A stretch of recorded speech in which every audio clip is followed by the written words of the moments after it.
জুলাই শহীদ পরিবারদের জন্য যে ফ্ল্যাট দেওয়া হচ্ছে, প্রত্যেকটা ফ্ল্যাটের দাম ৯৫ লক্ষ টাকা। মোট দাঁড়াচ্ছে ৮০৪ শহীদ পরিবারের জন্য ৭৬১ টাকা। তো এই নিউজের কমেন্ট বক্সে গেলাম, যেহেতু খুবই গুরুত্বপূর্ণ সেন্সিটিভ বিষয়। নিজে মন্তব্য করার আগে আমি একটু কমেন্ট বক্সে গেলাম যে মানুষ কি লিখছে। মানুষ লিখছে যে যেই কোটার বিরুদ্ধে আন্দোলনের যাত্রা, সূত্রপাত সূতিকাগার আন্দোলনের, এর পরবর্তীতে পুরো সরকার ব্যবস্থার পরিবর্তন হয়ে গেল। তো আবারও সেই কোটা কেন আসছে? মানুষ লিখছে যে এখন সেই শহীদ পরিবারদের, জুলাই শহীদ পরিবারদের যদি কোটা ভিত্তিক ফ্ল্যাট দেওয়া হয়, কোটা ভিত্তিক ভর্তির সুযোগ দেওয়া হয় বিভিন্ন বিশ্ববিদ্যালয়ে, কোটা দিয়ে আরো প্রকল্প চালু করা হয়, তাহলে আগে কোটা বিরোধী আন্দোলন কেন হলো? এই প্রশ্নগুলো মানুষ লিখছে।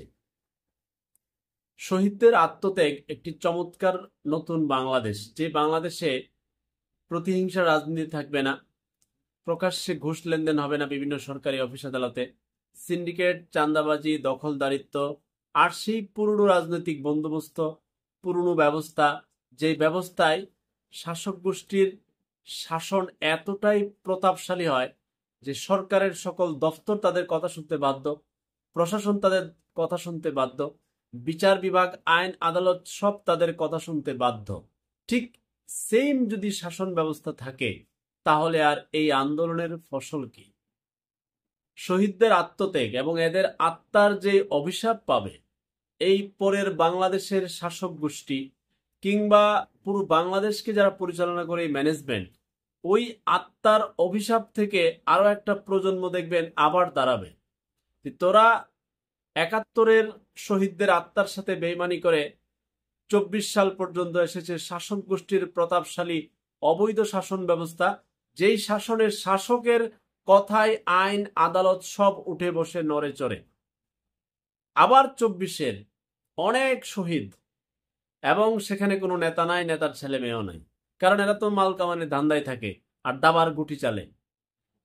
আবার সেই শহীদদের আত্মার সাথে বেইমানি করে শুধু শাসক পরিবর্তন করে, শাসক ব্যবস্থার শাসন পদ্ধতিগুলো পরিবর্তন না করে পুরনো বাংলাদেশের রূপে ফিরে আবারও পুরনো কোনো এক দলের শাসক গোষ্ঠীর প্রতাপশালী শাসন চালু হয়, তাহলে ২৪ এবং ৭১-এর শহীদদের আত্মা থেকে, আত্মার অভিশাপে আরো একটা প্রজন্ম দাঁড়িয়ে সব একবারে মাটি ধুতায় এলব বলে রাখলাম। কারণ বারবার শহীদদের আত্মার সাথে বেইমানি হয়, শহীদদের আত্মত্যাগের সাথে বেইমানি হয়, দেশপ্রেমিক শহীদদের সাথে বেইমানি হয়। মহান মুক্তিযুদ্ধ ৭১, যে বৈষম্যের জন্য পশ্চিম পাকিস্তানের সাথে লড়াই হয়েছিল, লড়াই করে স্বাধীন ভূখণ্ড আনার পরে এখানকার যে অমানুষ চান্দাবাজরা এই দেশের মানুষকে এই পরিমাণ অত্যাচার করে যে পশ্চিম পাকিস্তানিকে মাঝে মধ্যে হার মানায়। আবার ২৪ পরবর্তী সময়ে দেখা যাচ্ছে ১০ মাসের বাংলাদেশ দেখে মনে হচ্ছে যে আবার পূর্ণরূপে বাংলাদেশ ফিরে যাচ্ছে। তাহলে মাঝখানে এত শহীদ কেন হলো? দেশের জন্য জীবন আমি কখনো দিব না। আমি জীবন দেওয়ার পরে চুর মোট ৪টা মেটটা লুটটা মিটটা খাইতো, এই সুযোগ দিব না। তখন আমার আত্মাটা বিফলে যাবে, মরণটা বিফলে যাবে। দেশপ্রেম দেখাইতে দেখাইতে এই পর্যন্ত আনছে বাংলাদেশকে। দেশপ্রেমিকরা শহীদ হয়ে বিদায়, আর চুর মোট লুটটা মিটটা খায় বাংলাদেশ, ৪টা চুটটা খায়।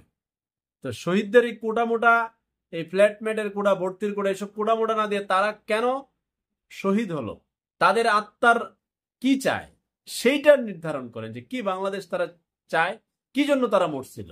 তারা মরে নাই এইরকম আবার পুরনো বাংলাদেশ পাওয়ার জন্য। অসুবিধা নেই, আপনারা খান, লুটটা মুটটা খান, ৪টা মিটটা খান। ওই ৭১ থেকে ২৪-এর যত শহীদ আছে দেশপ্রেমিক আছে, তাদের আত্মার অভিশাপ থেকে আপনারা মাপ পাবেন না। আর একটা প্রজন্ম আপনারা ব্যাকতান্ত্রে বোতাইব দেখবেন।